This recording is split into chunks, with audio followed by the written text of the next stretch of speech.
কিংশুক, আমি চলে যাব সরাসরি কিংশুকের কাছ থেকে জেনে নেব এখন কি পরিস্থিতি। কিংশুক, আমরা দেখেছি কোচবিহারে সকাল থেকে লাগাতার আমরা দেখতে পাচ্ছি একটা ধুন্ধুমার পরিস্থিতির ছবি দেখতে পাচ্ছি। তুমি ছিলে সেখানে সকাল থেকে, এখন কি পরিস্থিতি, এখন কি নিয়ন্ত্রণে এসেছে পরিস্থিতিটা?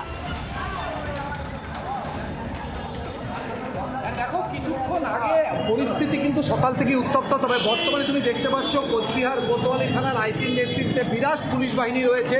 তারা সমস্ত যে অবরোধ সেগুলো তুলে নিয়েছে। কিছুক্ষণ আগে বিজেপি বিধায়ক মিহির গোস্বামী তার গাড়ি আটকে দেওয়া হয় এবং রীতিমতো বচসা হয়ে গেল। তারপরে ঘটনাস্থলে এসে উপস্থিত আইন তিনি বলেন যে এরা আমাদের দলের কেউ নয়, বিক্ষিপ্তভাবে এসছে এবং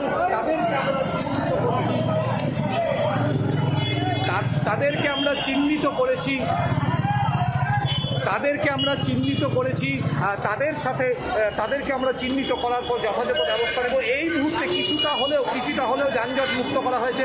তবে কিছুক্ষণ আগে এক পরীক্ষার্থী তিনি ধূপগুড়ি যাচ্ছিলেন পরীক্ষা দিচ্ছে, তার গাড়ি আটকে দেওয়া হয়, বিভিন্ন সরকারি আধিকারিকের গাড়ি আটকে দেওয়া হয় এবং এমনকি বিজেপি বিধায়ক মিহির গোস্বামী তার গাড়ি আটকে দেওয়া হয়। তিনি বারংবার অনুরোধ করেন যে তার পেশেন্ট রয়েছে হাসপাতালে, তারপরেও তাকে ছাড়া হয়নি, যদিও শেষ পর্যন্ত পুলিশের হস্তক্ষেপে তিনি বেরিয়ে যান এবং তিনি আমাদেরকে একটু জানান যে আন্দোলন করার অধিকার সবার রয়েছে, তবে তা কখনো এইভাবে নয়। যদিও পরিমল বর্মন যিনি আইএনটিসির সভাপতি তিনি জানিয়েছেন এই সমস্ত যারা করছে তাদের কেউ নয়, তারা শুধুমাত্র আজকে ডেপুটেশন এবং মিছিল ছিল। তবে সকাল থেকে কোচবিহারের রাজপথ কিন্তু একটা তাণ্ডব দেখলো। আজ সকালে বাবুরহাট এবং তারপর কোচবিহারের যে মূল সড়ক সেই রাস্তা রীতিমতো অবরোধ এবং তা কিছুক্ষণের জন্য নয়, প্রায় 2 থেকে 3 ঘন্টার বেশি সময় ধরে। এই মুহূর্তে দেখো বিরাট বাহিনী রয়েছে, তিনি এসছেন, কোচবিহার কোতোয়ালি থানার আইসি রয়েছেন।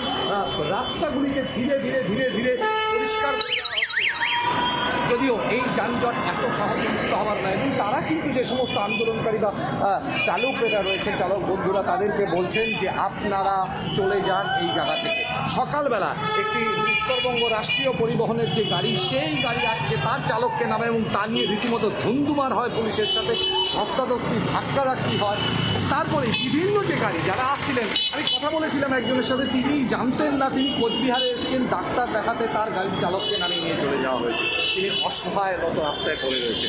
এক ছাত্রী, তিনি পরীক্ষা দিতে যাচ্ছিলেন ধূপগুড়িতে, তাকে রাস্তার মাঝখানে আড়াআড়িভাবে গাড়িটি রেখে তার পরীক্ষা দিতে আদৌ পারবেন কিনা তিনি জানেন না, তার চালককে নামিয়ে নেওয়া হয়েছে। এমনকি এসডিও কোচবিহার সদর মহকুমা শাসক তার গাড়ির চালককেও পর্যন্ত নামিয়ে নেওয়া হয়েছে। অর্থাৎ পরিস্থিতি কিন্তু ধুন্ধুমার ছিল, এক ভয়ঙ্কর ছবি।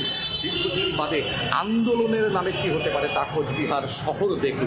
এবং কিছুক্ষণ আগে আমি যেটা বলছিলাম, বিধায়ক তার গাড়ি আটকে দেওয়া হয়েছে এবং তাকে তিনি অনুরোধ করেছিলেন যে হাসপাতালে তার রোগী রয়েছেন, তিনি যাবেন, তাকেও যেতে দেওয়া হয়নি, যদিও পরবর্তীতে পুলিশের হস্তক্ষেপে নিয়ন্ত্রণ করা হবে। তবে এই মুহূর্তে সকাল থেকে যে ছবি কোচবিহার দেখলো, রাজার শহর কোচবিহার যে ছবি দেখলো, তা কখনোই কাম্য ছিল না। যে আন্দোলনের নামে যে ব্যাপক ব্রিগেন্ডি চলল, তা কিন্তু আরও একবার আন্দোলনের নামে যে বিক্ষোভ, যে পরিস্থিতি তৈরি হয় কোচবিহারে, তার দায় কে নেবেন?